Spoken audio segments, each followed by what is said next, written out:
Evet, selamlar arkadaşlar. Biz bazen çalıştığımız projelerde bir makineden diğerine veri aktarmak istiyoruz veya diğer makinedeki veriyi kendi makinemize almak istiyoruz vesaire. Bu tarz veri transferleri eee, ihtiyaçlarımız oluşabiliyor. Veya Fiori üzerinde, işte Fiori browser üzerinde GUI'yi kullanmak gibi bir şey aslında. Fiori üzerinde yapılan herhangi bir işleme istinaden kendi sitemizde belli yerleri güncelleyeceğiz ya da belli işlemler yapacağız. Bu tarz ihtiyaçlarda Eee, çoğu zaman bir fonksiyon tanımlanıyor ve biz bu fonksiyonu, farklı makinedeki fonksiyonu kendi sitemizde çağırıp kullanıyoruz. Tabii bunun için öncelikle o diğer makinede ve kendi makinemizde arada connection yapısının kurulmuş olması gerekiyor. Bunu da kontrol ettiğimiz bir T-kod var.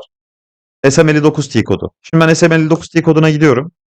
Burada ABAP Connections kısmı altında bizim çalıştığımız makinenin bağlantısı olduğu diğer bütün makineleri, diğer sistemleri burada görüntüleyebiliyoruz.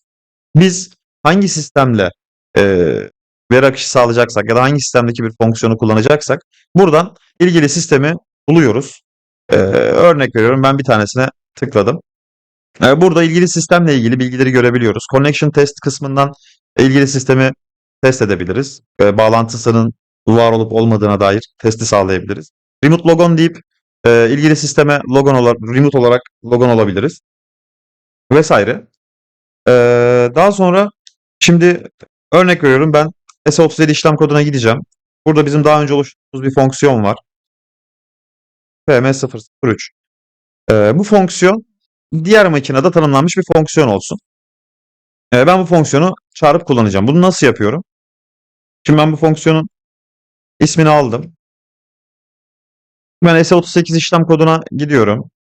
ZMS P004 isminde bir program yaratacağım. Test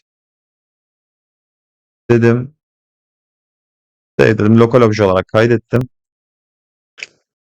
Şimdi burada farklı sistemde tanımlandığı için burada ben aslında fonksiyonu pattern ile çağıramıyorum. Bunu nasıl yapabiliriz? Oradaki fonksiyonun import, export bilgilerini biliyorsak manuel kendimiz de yazabiliriz veya daha kolay olan yolu ilgili sisteme bağlanıp ilgili sistemde herhangi bir programda pattern kısmından fonksiyonu çağırıp e, yani şunu demeye çalışıyorum. Burada mesela çağırdım. Şimdi bu ben var olduğum sistemden çağırdığım için bu geldi. Fakat bu bahsettiğimiz gibi diğer makinede olsaydı bu makinede olmadığı için bu fonksiyon bu şekilde gelmeyecekti. Diğer makinede bu şekilde fonksiyonu çağırıp buradan kopyalayıp buraya yapıştırabiliriz. Daha sonra ne yapıyoruz? Aslında bir data tanımlıyoruz. LV destination dedim buna. Type RFC-dest. RFC-dest tipinde olmalı. Sonrasında aslında SM59'daki makinenin isim kısmında yazan değeri burada LV destination değerine atıyoruz. Şimdi örnek olması açısından ABC 100 sistemi diyelim.